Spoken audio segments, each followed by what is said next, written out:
तो आलिया भट्ट की मूवी जिगड़ा का ट्रेलर लॉन्च हो चुका है। ये मूवी हमें 11 अक्टूबर को देखने को मिलने वाली है, जिसको डायरेक्ट करने वाले हैं वसन बाला। आलिया भट्ट के बारे में बात करने से पहले थोड़ा सा वसन बाला के बारे में बात कर लेते हैं कि भाई के काम कितने तगड़े हैं। इन्होंने रे वेब सीरीज अगर तुमने देखी होगी तो उसके 2 एपिसोड डायरेक्ट किए हैं। इन्होंने सिनेमा मरते दम तक के 1 एपिसोड डायरेक्ट किए हैं। इन्होंने मोनिका ओ माय डार्लिंग के ओ माय डार्लिंग जो मूवी आई थी उसको डायरेक्ट किया है। या इन्होंने मर्द को दर्द नहीं होता है जो मूवी आई थी उसको भी डायरेक्ट किया है। तो ये मतलब एज अ डायरेक्टर एक मतलब तगड़े अपने पहचान के लिए जाने जाते हैं। जिन लोगों ने इनकी एक भी मूवी देखी होगी उनको पता है कि उसमें कैमरा वर्क, जो एक्शन सीक्वेंसेस, जो चीज़ें हैं वो काफ़ी तगड़ी और काफ़ी अलग होती हैं नॉर्मल सिनेमा मूवी से। अब बात करते हैं आलिया भट्ट की।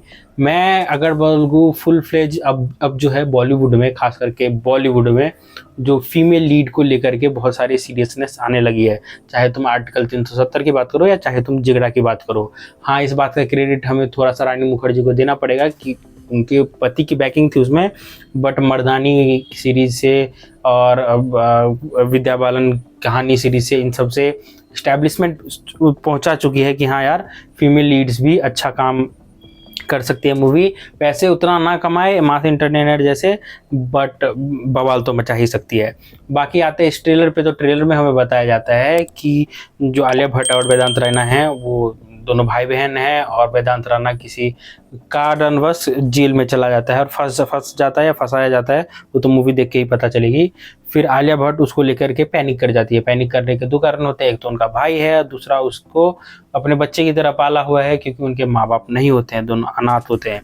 ये चीज़ें हमें कई बार एक रिप्रेजेंटेशन के रूप में दिखाई जाती है। इसमें एक बहुत ही दमदार और बहुत ही सॉलिड एक्टर मनोज पावा भी नजर आएंगे हमें। अब मतलब ये काफ़ी इम्पैक्टफुल ट्रेलर लग रहा है, और ये उन ट्रेलर में से एक है जो कि तुमको एक्टर के एक्टिंग के साथ साथ वो जो नयापन है, वो जो कैमरा एंगल्स, वो जो वर्क्स हैं, वो सारी चीज़ें दिखाता है। चाहे तुम पेड़ से गिरने वाला सीन देख लो, या चाहे तुम वो प्लेन वाला सीन देख लो, या चाहे तुम नस कटने वाला सीन देख लो, ये सारी चीज़ों में वो दर्शाता है कि इंटेंसिटी उस एक्टर की और उस कैरेक्टर की, कि भाई उसका भाई जेल में है, इकलौता भाई उसका जेल में है, और वही उसकी एक आस है। वो कितना पैनिक कर रही होगी, वो इतना पैनिक करती है कि उसको अगर मिलने देना, अगर उसकी जान चली जाए जस्ट एक बार बिकॉज वो उसको मिल ले, तो वो चीज़ें मतलब वो उसको करने के लिए भी तैयार है। ये सारी चीज़ें हमें दर्शाती है कि कैरेक्टर को कितने डिटेल्ड वे में लिखा होगा, कितना कुछ इसमें दर्शाया गया होगा। हम ट्रेलर में काफ़ी कुछ अलग, काफ़ी कुछ नया देखते हैं कि जो शॉट्स वगैरह हैं, जैसे पेड़ से गिरने वाला ये शॉट है, ये काफ़ी ही सॉलिड शॉट दिखाया जाता है। जैसे ये कैमरा वर्क्स हैं, जो लाइटिंग, फिर डार्कनेस, ये सारी चीज़ें हमें दिखाई जाती है। और राक्षसों का स्कल, वो लास्ट में जो ये डायलॉग है, इसको ब्लू टिंट मतलब येलो टिंट से बोला गया, वो येलो टिंट डालना, वो बहुत माइन्यूट डिटेल है। बट ये सारे डायरेक्टर्स नहीं कर पाते हैं, सारे डायरेक्टर्स इस चीज़ में इस तह तक नहीं जा पाते हैं। अगर प्लेन वाला ही सीन देख लो तो हम एक चीज़ तुम देखोगे कि ये प्राइवेट जेट में है। अब किसका प्राइवेट जेट है ये तो हमें मूवी देखने के बाद ही पता चलता है। बट उस प्राइवेट जेट में भी उसको जब खाने के लिए पूछा जाता है तो वो बोलती है कि सब ले आओ। वो मेन्यू देने का भी ऑफर करती है, वो उसमें भी नहीं मानती है, वो डायरेक्ट बोलती है कि मुझे सब चाहिए। ये दर्शाता है कि वो कैरेक्टर भूखा है, मतलब वो इतना भूखा है कि वो सब खा जाएगा, और खाने के बिहेवियर से दिखता है जैसे वो खाती है। वेदांत राणा जब मतलब पकड़ा जाता है, जब पार्टी वार्टी कर रहा होता है या जो भी कर रहा होता है, तो वो जो रिएक्शन होता है उसका फर्स्ट कॉल पे रिएक्शन की तेरे मतलब बॉडी में तो नहीं पाया जाएगा ना, तो टेस्ट में तो पास हो जाएगा उसके, वो सारी चीज़ें दर्शाई जाती है। वो जेल में उसके साथ क्या टॉर्चर हो रहा है वो सारी चीज़ें दिखाई जा रही है।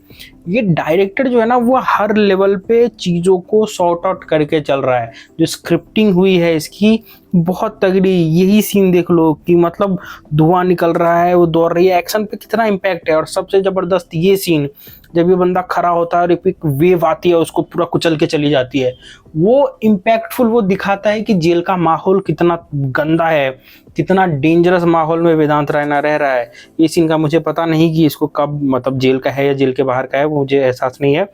मोस्ट प्रोबेबली जेल का ही होगा। फिर राक्षस से उस चीज़ को दर्शाना, ये सारी चीज़ें मतलब बहुत क्वालिटी जो प्रोवाइड करने वाली मूवी होती है ना उसको दिखाया जाता है।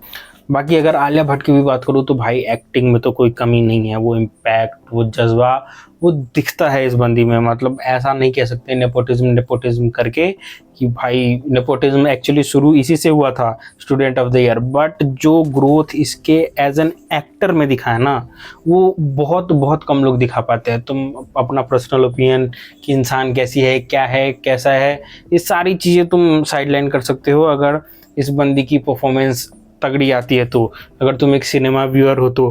और सिनेमा व्यूअर से बात आया कि भाई एक चीज़ मुझे देख करके काफ़ी अच्छा लगा कि इन्होंने कुछ नया करने का सोचा है, कुछ अलग करने का सोचा है। वसन बाला दिखाना चाहते हैं कि भाई अलग एंगल से, अलग चीज़ों से भी मतलब मूवी शूट की जा सकती हैं, अलग अलग तरीके से दर्शाए जा सकते हैं। मैं एक्शन सीक्वेंसेस, जो camera angles, camera works use हुए हैं इसमें, काफ़ी इंप्रेसिव है, काफ़ी ही ज़्यादा इंप्रेसिव है। जो डिटेलिंग लगती है वो ट्रेलर में, वो तुमको देख के मज़ा आएगा कि वो हर शॉट पे इन एक जो दिमाग जाता है ना कि मतलब कुछ भी ऐसा नहीं फालतू हवा में बना दिया है, वो हर शॉट पे मतलब ये एक काम किया गया है। मैं एक चीज़ पे थोड़ा सा ये हूँ कि भाई साहब ठीक है, बट कहानी चीज़ी ना कर दे, ये बस मुझे डर है। और मैं होप करता हूँ, उम्मीद करता हूँ कि वो नहीं होगा। और अगर देखो वो चीज़ होती है ना कि कहानी हल्का सा अगर वीक पड़ जाती है तो बाकी अगर कैमरा वर्क या एक्टिंग सही है तो वो कवर अप कर ली जाती है। तो वो मैनेजेबल हो सकता है। अगर थोड़ी सी वीक पड़ी तो ऐसा ब्लंडर ही कहानी होगी, तब you will not enjoy that. But I think this movie is going to be good.